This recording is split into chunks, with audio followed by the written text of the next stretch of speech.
And now, The Bonfire with Big J. Okerson and Robert. I'm the most homophobic motherfucker you ever want to meet, man.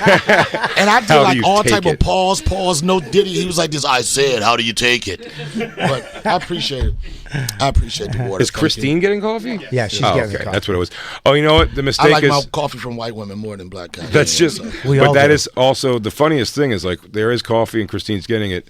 It's just also the water that we have to give to the guests is a cup of water.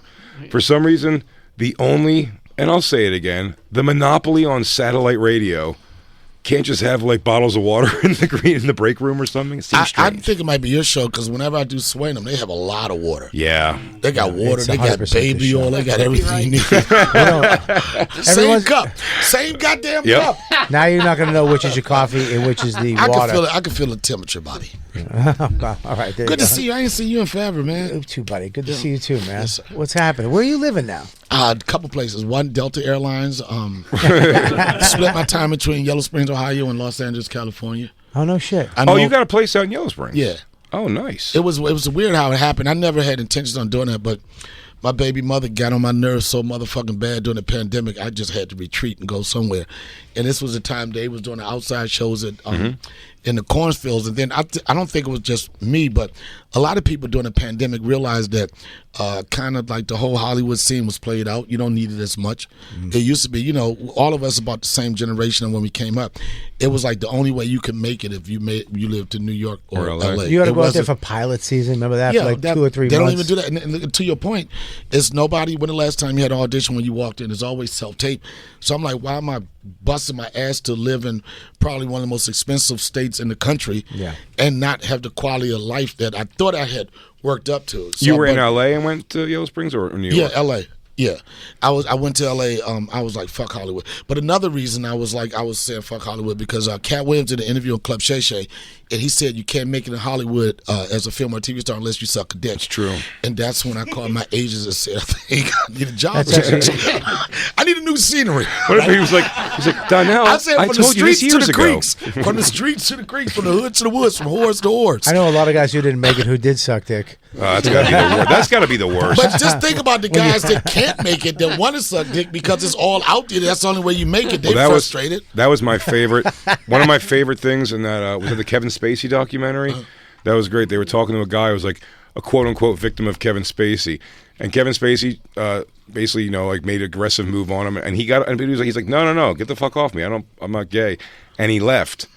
And then he's like, a year later, he wrote a script. Do you remember? He wrote a script, and he goes, man, Kevin Spacey would be the perfect producer for this. He goes, so I guess what you have to do is like, I guess I'm going to suck his dick, and then he'll take a look at this script.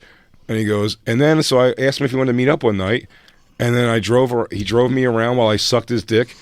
And then he didn't even look at the script. Like, what are you mad at him for? What was it? A black guy? What's the guy name? He was one of the big, strong black guy. Terry Crews. I just don't understand it, man. Like Terry Crews, like I think he kind of outed one of the big agent or something in Hollywood, and then he was like, he grabbed my package, and then I was like, whoa. What are you doing? And then he said, then the third time, I'm like, what time? You not know 3 strikes you're out, but what time? See, I'm the homophobic that the first time, I'm like, what the fuck you doing? But I guess he had to realize, I don't know, he had to really take it in and see like what it's going to do. But it takes a lot of balls to do that. Literally and figuratively speaking. Now, let me ask you a question, because I follow a lot of the crazy stuff that you do online. Charlemagne the God, now you seem to fight with him a lot. Yeah. And you call him gay. No, I don't call him gay. I say he has gay tendencies. You got to watch what you say, because then I could be canceled from the TV show and the movies that I don't already have. Right. But I don't know. I started going like 8 years ago. What are gay tendencies? Like getting your eyebrows done and fingernails painted? No, I mean, I can't think that's kind of socially acceptable now. I think gay tendency is like when a guy comes to the studio, you gift him a fucking ass. Okay, for sure. Like a lot of like when I first went up there, Donnell, look in the box, and it was a box, and it was like a prosthetic ass. It's like a rubber, like fuck toy. Why are you looking at me like, which one? Like, which model was that? Like, you got a different model. Is that the A5000? I don't know what it was, but Jay it just knows was different It wasn't asses. appropriate, but he does. Yeah, he does. you want to use a water-based polymer, though. See, I don't even know about that shit. Jay's a pro at that stuff. I'm old school. I'm Vaseline in the sock. I'm jail type. What? Yeah, that's what they do in jail. Remember I used to use Vaseline all the time. I used to waterproof your dick. Until you realize that Vaseline is the worst thing to jerk off with. It just gathers room dust and grit. It's nothing. It's not for jerking and you off. can't wash it off. You got to use like palm olive. You got to let dishwashing sick. And I can't speak for you, Donnell, but it really kinks up my white dick hair. You're right. You can't speak for me. Take care. Let's talk about the bitches. Where the bitches at?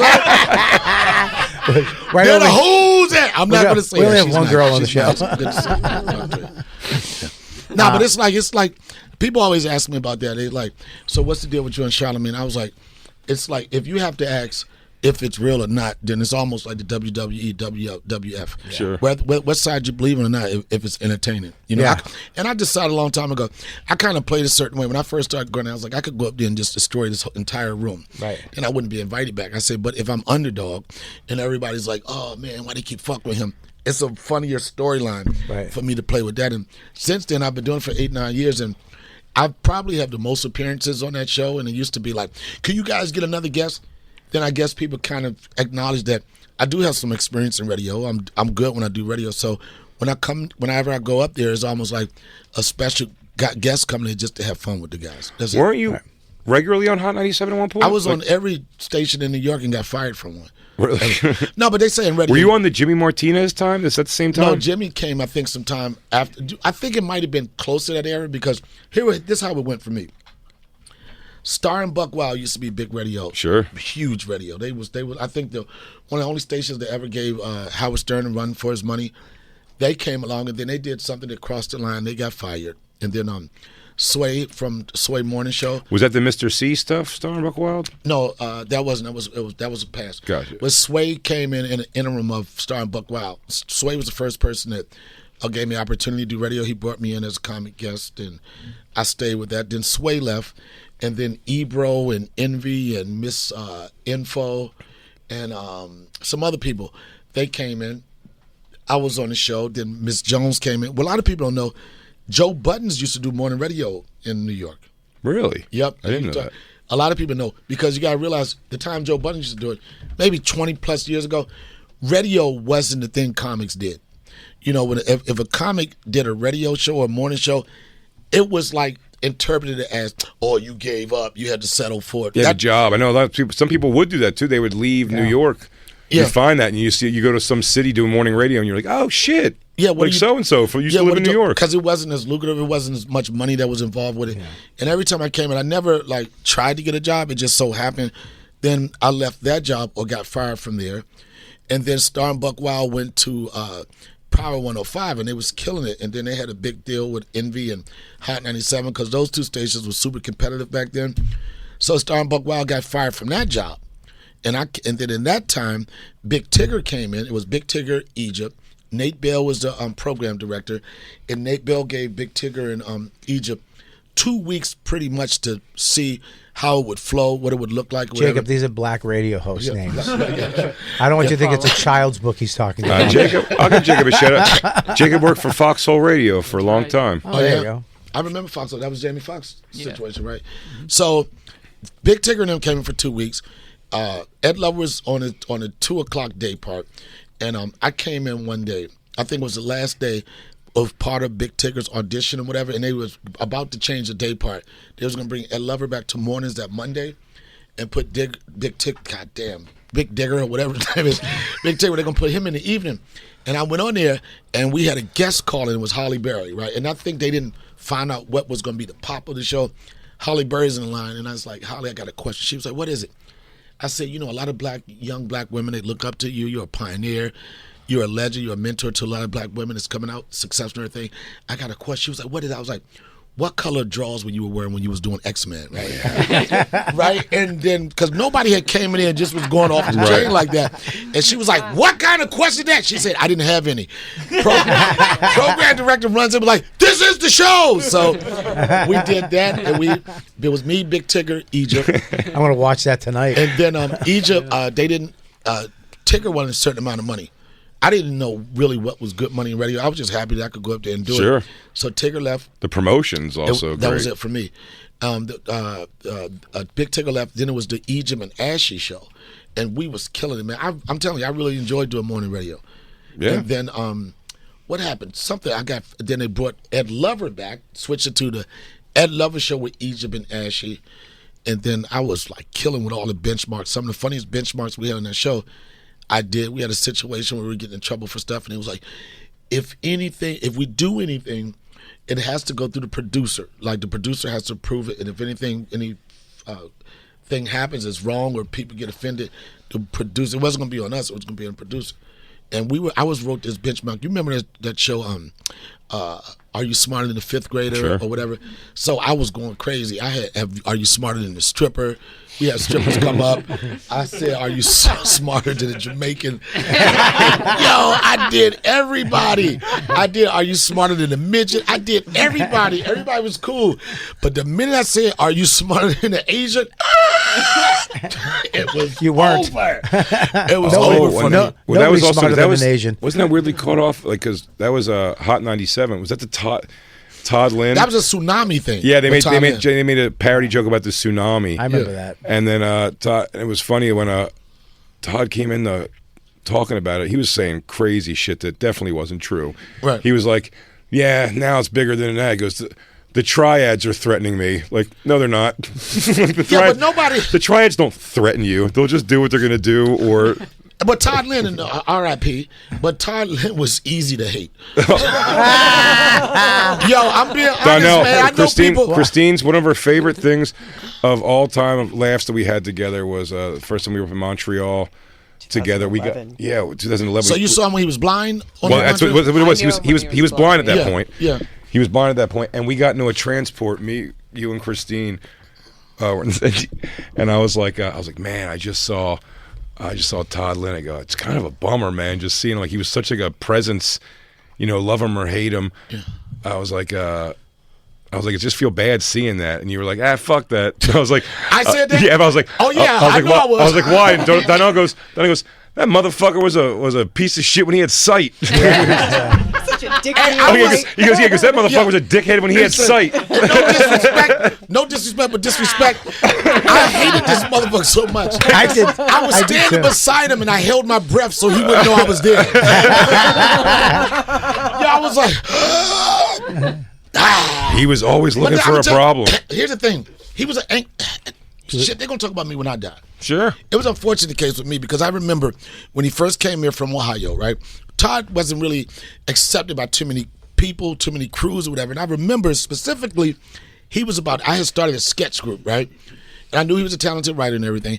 And he was about to give up. He was like, fuck this, I'm sick of this, I'm going back to Ohio. And I was like, man, I can't get you a lot of money, but I can get you some type of connections. You at least have a team of people you could work with, and you can feel you're a part of a family. And when you give yourself to a person like that, and then they backstab you and talk shit, that's what the situation was at Hot 97. I never took it personally, like fuck you in person, but I was like, we get burnt in this business so much, you can't be mad at everybody trying to fuck you over. Sure. So I was like this, you know what? I'm not going to take away from why I tried to help him, but I won't help because once he got that lick, he did a bang up show at Montreal at the Comedy Festival. He got a lot of money, and that's when Montreal was just throwing money deals. Away. Yeah. And people always say, people always say this question: "Oh, they were a plant. How did they make it so? Blah blah blah." Because a lot of these motherfuckers that are super famous right now make a lot of money. They did the showcase. The three popular showcases, New Faces, Yep. It was Gala. the Gala, Nasty Show, and the Uptown. Monique was discovered, if you want, Uptown. Russell Peters. Yeah, those shows that they gave us then, you could just have a 7-minute development set if you could just tune in and get your point of view and everything. Mm-hmm. You'd even out there with $250,000. Mm-hmm. Sue Costello, yep. Dave Chappelle, Kevin Hart, Monique. As a lot of those. Chicken was Remember Chicken?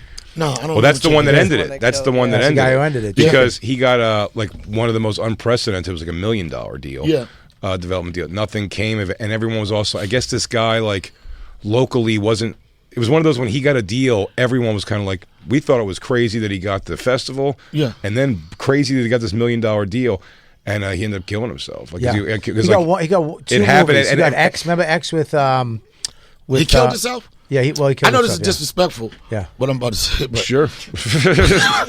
how did he do it? Is that it? Yeah, Michael Chicken Roof. How did he do it? I think he hung himself. Probably, which That means he ain't could too have been tough. jerking off. I always I love say. the Todd Lind story that. Oh no, he's from a that tree. tree. Jesus, Jay he's hanging from a tree. Jay always tells a story about Todd Lind because he got that deal. Oh, it's my favorite. And here's the thing: when he got that deal, he changed. 1,000%. He became way more of a dick when he got that Yep. deal. Oh, yeah. And then everything changed, and then he came back. But the funny part is that you told that story about him. It's a bachelor. It was Dean Edwards' bachelor party. Didn't he get his apartment? No, yeah, that's what Yeah, I'm saying. yeah. I went to Dean. Yeah, he Edwards, got- yeah. Dean Edwards' bachelor party. I went to, and I went to this place. He lived in Park Slope. It was at Todd's house, and I remember going up these rickety steps inside the building, and I was like, yeah. And then we go into his front door. And it was like, come to America. When like, Yo, I was getting ready to say, you know a black man making money. He was buying monkeys and shit, son. Yo, he was buying monkeys. Yeah. Where do you get monkey food from, son? Where do you get a monkey nanny who take care of the monkey when you're gone? You can't just have a nigga down the street like, yo, come take care of my monkey. before you, hey, you mind watching my monkey for a few? I was like, yeah, this motherfucker making too much money. He's like, look at this monkey out here. He goes, they Michael called, Jackson, the only one. Well, And Bubbles is fucked up did- dealing with PTSD and childhood trauma right now. he did two things that were hilarious. One, he got that money. He bought an Infinity Jeep remember that, out yeah. cash. Yeah. So it doesn't help his credit whatsoever at all. Yeah. And in his apartment, he put speakers like in the walls and the TV in the wall and had all this stuff, new Pergo floors. Yeah. It was beautiful. And then I was like, I said to him, I was like, oh, you bought this place? And he was like, no. I go, he goes, but I'm going to live here for a while. And then like months later, when it was like lease time, the fucking landlord came in and was like, oh, this is great. He goes, I'm going to charge you like $9,000 a month for this. Yeah, And he just- was like, I can't afford that. He goes, well, thanks for doing this, man. I appreciate it. And just fucking sent him out. And he was out. Yeah. That's crazy. And then he got blind. Yeah. but it's so, you want to root for people. You know what I mean? Especially, it's so hard for us to make it in this business. Whatever anybody says, the fact that all of us right here, right now, we got 25 plus. It's hard. But it's just so fucked up when you're an ugly person, man.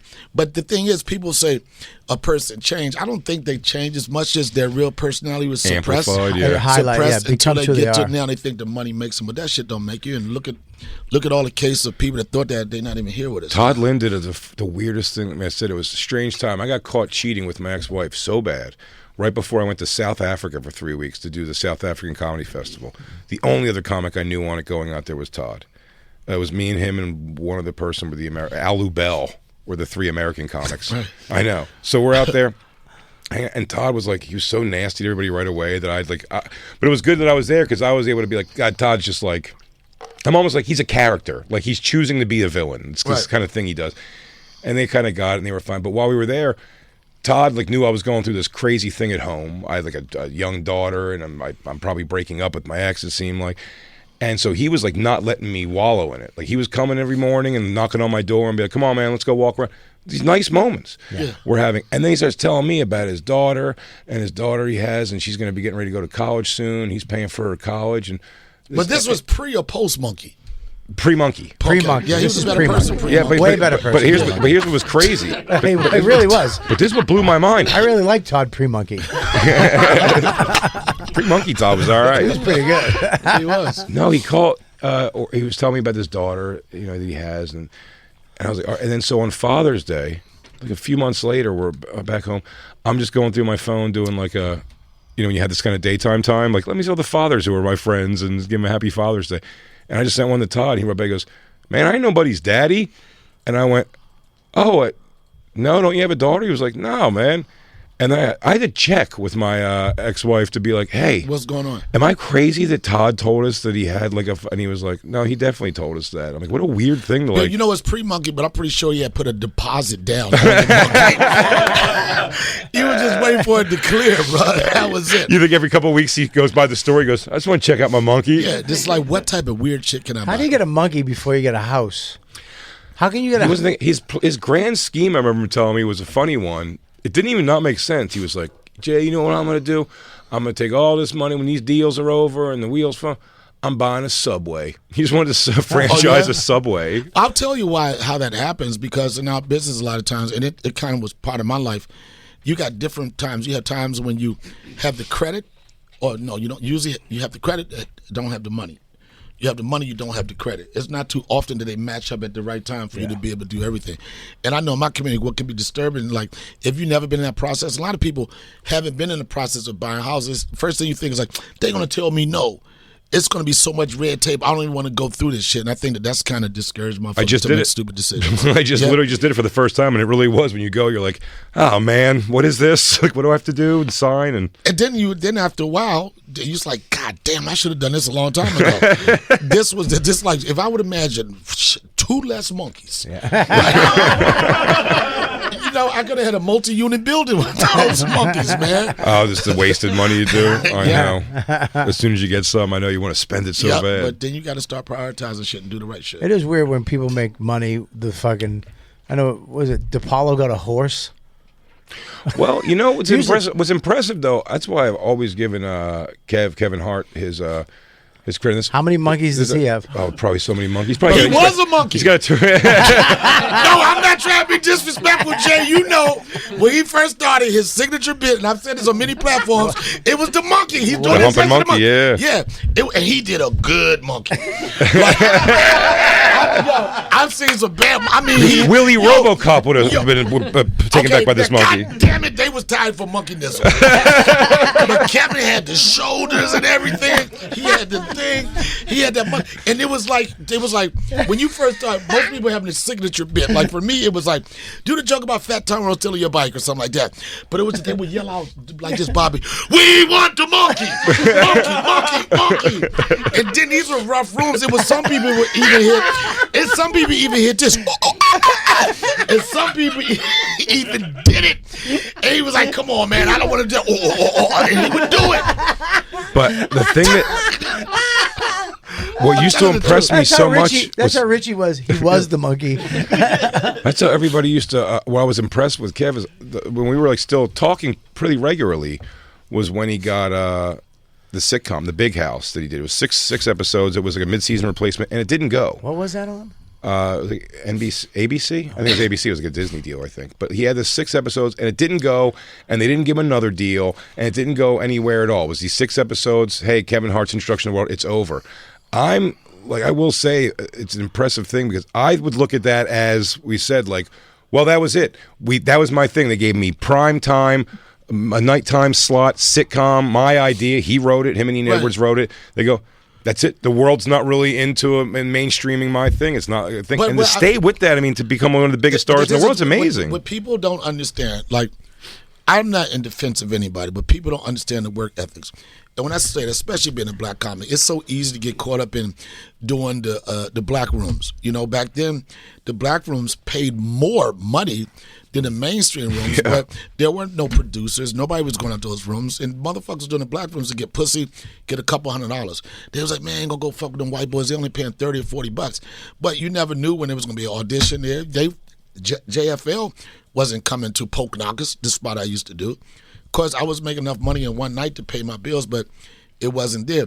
And there's one thing I tell people about Kevin. He would still, and you did the same thing, would come up and you balance both of it. You would do the hood shit and you do the mainstream shit.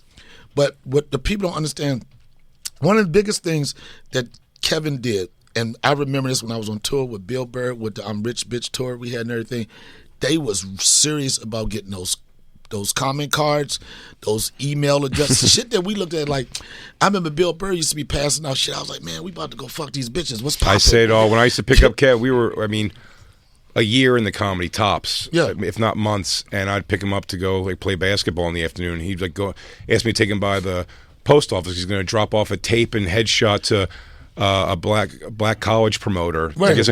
And I'd just be like, why? You can't do an hour of comedy. Bill Burr figure it used to out. do those comment cards just for that email. Yeah. Back in the day I'll when tell an you- email was like and I'll tell you high this. technology. And here's the thing about that, and he won't deny it on a one-on-one. At that time, when we were doing the Chappelle show, right, we were getting popular. We were getting names off. We were becoming names off the show, but we really wasn't making no money off the show. That's how it is. A cable show that just started. You haven't proven it, and who gonna get the money first? Dave. So I came up with the idea. I said, let's do a tour. Me and Charlie name was popping. Bill Burr was bubbling. You know he was going to blow, but at the same time, he wasn't drawn like that. Now you put him on the stage, he going to eat it up. We did the I'm Rich Bitch tour, and Bill Burr used to come. He used to have his CDs, and he would always pull out these comment cards. Always, and then we're talking about we were doing like 42 cities a year, averaging comedy club turning around 15 to 2,000 people a weekend. So he started building that base. They started him. And Kevin, same thing. They started getting those hardcore fans because you got to realize if someone takes the time to fill out their email address and everything, they want to be connected with you. Yeah, and they was always. But those people people treating it like a business that young is smart in the long run. I treated it as I'm 19. That's what I treated. I started at 19, 20, and I'm like, I don't know, man. Like business of what? Like. I went to this show and they said I can do that show, and then I do Poke Knockers, and Poke Knockers said come do Avenue D, and then you get another show, and you just become in the rotation. I did the same thing Billy did. I just only got 8 emails, but they're still with me today. That's a hardcore fan base that I can count on. We toured for a year. Like it's always a question. People like who could follow who and all that type of shit. And people like ask me questions. I was like, try doing a tour for a year and coming behind Bill Burr every show. I had no time to be off. Anytime, if I had a bad day, hungover, and I didn't go on stage, the comments was coming with like, yeah, man, they should have gave that white boy more time. They always did it. But How was Charlie? Now Charlie, because he wasn't a stand-up, he became a stand-up on that tour. I bullied Charlie into doing stand-up because he became stand-up off of that. People were really critical. I knew I couldn't do the tour by myself. At the time, I knew that Charlie Murphy was hot. You know what I'm saying? And I said, Charlie, because Charlie, the only thing, he talks a lot of shit about, I'm like, you talk shit until you get a mic in front of you. You know what I mean? Like, put a mic and see how much balls you got. And finally, he was like, enough is enough. I was like, I need Charlie to go up, just host the show. Just give us 10 minutes. Do the catchphrases, whatever. Bill go up there and I bring it home. And the thing about it was Charlie didn't get the same learning curve as us performing for bringer shows for 5 people. He basically was selling out as an open micer. Yeah. He was like the original social media motherfucker. He was a phenom. That people wanted him, but he never compromised on what he wanted to be. People used to always say, well, you don't have the same energy as Eddie, whatever. He wasn't that person. And people, like, they was super critical of him, but he stayed true to himself, and he became a great storyteller. You know what I mean? He would, damn, man, it's just so bad he's not here because he just was a great dude. I heard he became very good at the end of the tour. Yeah. By the end of the tour, he was actually... became really good. But when they figured out, like I said, that's also kind of the thing to watch them. Like Steve-O. Steve-O came in, started doing stand-up comedy with a fan base already. Yeah. When his first time getting on stage. How can you tell those people to turn away from the money? They got to get the money. Exactly, but he figured out kind of to make it like he's telling stories now and showing video. It's like an AV thing. It's like an audio-visual thing to it. And it's like, that's great. That works perfect and for him. And then nowadays, it's so many different definitions of what comedy is. Sure. I get in I used to, till I understood. I was talking to this young lady maybe 5 or 6 years ago, and she said, I'm a comedian. I was like, let me see some of your stuff. She said, I do skits on YouTube. I was like, bitch, that ain't no comedian. That's because I'm old school. Right. When you say comedian, you didn't separate it from stand-up or anything. Yeah. She was like, I'm a comedian. I said, no, you're not. She said, yes, I am. Then she put a definition. Webster's definition of a comedian is a person that entertains an audience through humor. So what their definition of a comedian is, okay, I can make people laugh. But us, we're if you say stand-ups. comedian, we just associated that with stand-up. Yeah, right, but we're And it's stand-ups. I thought about that a lot. When I used to say before, I go, how could I not argue, like through my lifetime, like my Mount Rushmore of comedians, like how could Howard Stern not be on there? I've been listening to him since I was 12 years old, Right. And I'm like, and it's I know he doesn't do stand up at all, but he's like, it's a comedy show, Right. Like what else is it? there's- I listen to it and there's two- laugh. it's I'm two not different- listening to it to not It's two for different questions, news. Jay. Is who's your favorite stand-up? Right, exactly. And That's what I'm who's saying. There's stand, comedian, but you're yeah. right, comedian. But a person who just does internet skits Yeah, is yours- not a comedian. There's not a stand up. Would be Howard Stern, Jack Tripper from Three's Company. His name was he had a name and it was like was something. Well, what the fuck was his name? I couldn't Why think am of I it. drawing a blank on it right now? Ooh, John Ritter. There you go. Yeah, it didn't like those people, like especially from I keep saying our class, but they do so. I'm like, if you have the opportunity to put yourself on, that's one thing I'll say about the internet. Like there is some work ethics you have to have. There is a type of energy you have to make it work. You're not just going to post one video and you blow up. But isn't there a calming nature to the fact to watch as we get older, to watch that happen? I'm almost 50 in like 2 more years, I guess. I'll be 50. Yuck. Yeah, me too. But I'm saying you're already in your 50s. What? You're already in your 50s. How do you know? You don't know nothing. But I'm saying as I get older, the success of the young doesn't hit me when it does when they were like your peers. Like that it would hit you more sometimes because you're like, but I'm doing this thing. When you kind of find your lane, whatever it is, even if you're not, like it doesn't, I remember we brought Shane Gillis like on the Bonfire. Like he was so excited to come on when we brought him up from Philly with me and Dan. To like, I'm opening for him at fucking arenas now. Do you know what I mean? But that doesn't make me go like, well, I'm like, whatever, man. Like, because it's I'm like, good for him. If you're happy, I'm fine. Yeah. If you're happy with, here's the thing, people. I look at it like this: success. My opinion of success for someone that's a true stand-up is being able to put your name on a marquee and people come see you, and that's your fucking life. Yeah. Now, we could get the extra stuff, the TV shows, the film and everything, but to be able to wake up, you calling your own shots, we could still maintain a lifestyle without getting approval of a director, without getting approval of a producer. Like, they don't have to pick us. We already picked ourselves. We're the boss. Yeah, we're the boss. Now, there's another level that you could be a multi-millionaire, but the fact that me personally, being a person with no formal education, out of the high school, military, into comedy, to be able to put myself in a position to make 7 figures telling jokes, it's a win. No, absolutely. It's crazy. It's And funny. then when I want to feel good, I go back to my old neighborhoods and look at people that's doing fucked up. No, you're absolutely right. And take them to 7-Eleven. Get whatever you want, motherfucker. I was 7-Eleven. I was 7-Eleven. I was bummed out. The one thing that existed when I first started, though, that I don't know if this is as cut and dry now, but like the Black Circuit comics, man, they were such like high level guys that wouldn't cross over because, and I said, quote unquote, the term, they'd be like, I'm not going to the white clubs, and you're like, they're not really white club, like it's just like tourists essentially in New York, like it's everybody's there, but they would call the white, and then I'd see some of the comics come over, and then I'd see them like freeze and do like their not best stuff because it was like hacky because they were like, well, this white audience will get it, but there was so many guys that I thought would have crossed over there, and I brought them on the show many times. Tony Roberts, like, I can't believe Tony Roberts isn't world famous. He's so funny. When you take them out of their comfort zone, yeah, like the average, I would say, like probably 80% of the most successful working black comics, if you put them in front, if say they draw 3,000 people for a show, if you put them in front of 1,000 white people mixed that show, they because they not in their comfort zone. Right. That's why I always worked everything. People are like, does your show change from? Nah, it But don't. how about when the audience changes completely? That's an interesting thing to watch. I don't know if I've ever talked with anybody about this. Oh, I stick but trying to to trying to describe J.B. Smoove in 1999, 1998, 2000, Yeah. coming through the Laugh House was like an explosion of comic you've never seen. His audience is now Curb Your Enthusiasm fans. Yeah, Very same interesting. thing. It's very interesting to watch him. Well, it's Like, also- it's a different there's energy a- he brings now. Cat to- Williams, There's a Cat Williams, regional white thing, people though. didn't. Cat Williams, when Cat Williams was smoking, he's still popping, Mm-hmm. right?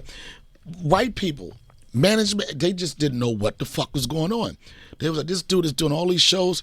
They didn't understand it. And then another reason why they didn't understand it, because as much careers as Def Comedy Jam propelled for black folks, it still was like they put us in a bubble. Like you couldn't even be black on the show. They was like this. Oh, he's one of those Def Jam acts, you know. And it kind Think about being a white guy called that. They would call me that in Philly when I'd go to the mainstream rooms. They go, the Def Jam shit's not going to work here. I'm like, I'm white. In fairness, I was wearing a FUBU jersey. But we did. But we looked at you like a light skinned N-word. So. Were you, Jay? Were you white? I don't know. You're not even I was white rocking now. a FUBU jersey. Well, it happens with a lot of Boston comedians, like all these guys that are Don Gavin. Stay local. These guys are so. I've never seen people kill the way I've seen these guys kill in front of 500 people, 1,000 people, but they'll never. As soon as they came to New York, something happened that where risk- it didn't translate. New York scared everybody. When the one risk pans out, and you're at a level where you're respected, at least in your circle, it's got to be hard to go like, well, let me just go a complete start over. But yeah, plus, why would you leave if you're the kings of this? And you can't even be critical. Not critical. You can't even. I know you were talking earlier. I had an incident at Jeff Ross Rose Battle. Yeah. Right. And it. Well, first off, Was that real or was this K-Fab stuff? No, it was real. Every time I've been labeled the walk-off king. Right. I said you guys start doing this motherfucker know. You guys start. Oh, I follow all this stuff, but you have to. You got to stay off these goofy white guy shows. They're setting you up for failure. You know what? The thing is, I got a relationship with all of them. Sure. Kill Tony, I had a situation with Kill Tony, right? Yeah. And it was unfortunate about Kill Tony. This was when that show was always bubbling. I remember when they moved the show to Austin, Texas, people would come to do Joe Rogan's podcast, but they were like, fuck Kill Tony. I'm not staying on Monday. Mm-hmm. And I was there. His band was a different band. He needed help. He was like, yo, D, could you come do it? I was like, you know I don't do this roast shit, man, because I'm too sensitive. I'm telling you straight up. I don't want to put myself in a position to want to beat one of you motherfuckers' ass with y'all fake laughs and y'all like, come on, Donnell. Right? Oh, no, Donnell, why are you so upset, Donnell? Oh, no. Shit. Well, there is. But for a friend, I said I was doing it. I was on this motherfucking show for 2 hours. Had a couple drinks. I had something to do, right? I'm like, I don't want to stay here. And then he had this punk-ass motherfucking open mic roasted motherfucker want to fuck with me. I'm like, why? He was the only black guy. I felt like it was black on black crime, right? So what they did was, and Tony doubled down on this and talked about the video wasn't doctored. They showed two things. They showed me leaving the show because I was getting lit and I was ready to go. Then they showed a motherfucker that was roasting me. So they had the roast, this guy roasted me, cut to me leaving. Now I'm the walk-off king. It was after. It was essentially after that. It wasn't the same sequence. It was a different sequence. Mm-hmm. And I don't want to do this shit. I've been Teddy Swims, right? I've been listening to Teddy Swims' album for like the last 3 years, right? His intro song, Lose Control, has been one of my favorite. So we met, as we do sometimes, people on the internet. So I never met him in person, but he had been on my podcast. He phoned in. He's a really, really dope dude.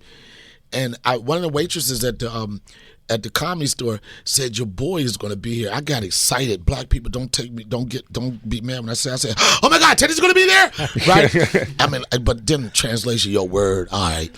So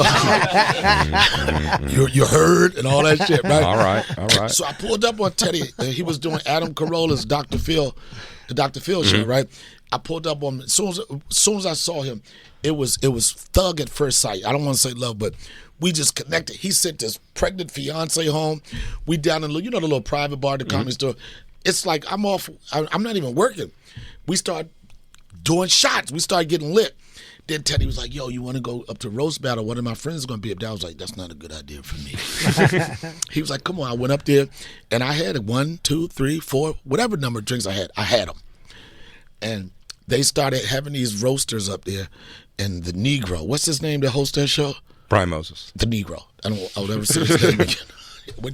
You know what I mean when I say the Negro. The Negro. That's what Jay calls him. Yeah, the Negro. And I didn't know everybody. What happened was, I went up there, and I did have some drinks. Something's got a hold on me. I was in that mode. And then they came to a point where they asked the judge, how do you feel and how do you feel? And these guys clearly, not to say they didn't have a future or whatever, but that day, it was not their day. And I got my own brand of comedy. First off, the Negro was upset because the minute I went on set, I took control of the whole show. This is why he's a dumbass quarterback. This is why he's stupid. That show's been around for 11 years, right? It's had its heyday, right? Sure. Not being cocky. You got a person like myself show up. You got Teddy Swim show up. You got Jeff Ross. You have to be quarterback enough to know, don't make it the show all about you tonight. You got every week to fuck with these motherfuckers. Now you got a special moment. It's being funny, and you want to retract. First off, this show ain't on no time schedule. Right. It's not like we got to hard out and so and so. You could run that shit for whatever you want to run it. It's a midnight show, right? It's a midnight show, Yeah. but you can run it however you want because your editor is going to do the magic at the end. If Donnell is all one having fun, as long as these motherfuckers laugh, let it roll. But now you want to make like, oh, come on, Donnell, here's the rules. This is how we do the show, and blah, blah, blah, blah, blah, blah. They got mad at me because I looked at Jeff Ross. I said, Jeff, you can't believe in everybody's dream. I was like, can't say everybody's good. I said, you can't. I said, Jeff, they're not going to make it. Jeff was like, then this is when they flipped. They was like, oh, come on, Donnell. You can't say that. Yes, I can. Well, it's a roast battle, But listen, judging. I said, but this is the reason why I told him. I said, not going to make it because of this. Because I had some drinks, nobody want to take me serious. The truth comes out when you drink. I was like, this is why. If this is your biggest moment to perform, neither one of you motherfuckers prepared. You guys are doing a roast battle, acting like y'all best friends. Fuck that. If I'm roasting you, I hate to say it, but we just going to go at it. Sure. You're not making eye contact with anybody here. You got one fucking joke. You're looking down. You get one chuckle and you laughing like, ha, ha, ha. That's the best thing. That's not what's going to make it for you. And I also told him, I said, I hope you motherfuckers get so mad at me and hate me so much that you want to prove me wrong and say, fuck him, I'm going to do something else. Then the Negro switched that into this how the punk shit he did. He was like, oh, Donnell. You know that, oh, Donnell, come on. You can't just come in here and talk shit about us and our show. You know what? Whenever he says something, guys, I want y'all to boo him. Oh, no. So Oh, now... no. That his audience is trained to go whatever they say. And I was like, yo, I've been booed by bigger and better shit than that. And that's how this shit got out of control. Oh, you was obnoxious. And the thing that fucked me up the most, how you motherfuckers sensitive at a roast battle. By the way, I'm on your page though with that. I think about the roast. I know, yeah, I know we got to break, wrap. we gotta break. Yeah. But I said with the roast battle stuff, like particularly, or even Kill Tony, when a young comic comes out and they decide like they're going to start going at you. Yeah. You have the thing. It's like I'm the only one with anything to lose. Like, And I told him, I said, your funny joke was like, talking about me. shit. Is the show over? Yeah, we're done. Yeah. man. Did I We're even way talk over. about where I'm going to be this We're going weekend? to talk about right now. plugging it. Oh, okay, I didn't know. Donnell Rawlings is going to be out on his Black and Mild tour, which will be at City Winery in New York City on March 28th and 29th. This weekend. That's this Yeah. weekend. The end in Torrance on April 8th. And Donnell Land, what is that? Donnell Land in Yellow Springs, Spring. Yes. Ohio on It's May a 23rd weekend and 26th. filled with all type of fun activities, man. We kayak, we play kickball, we do nature walks, Oh, that's awesome. sound bath.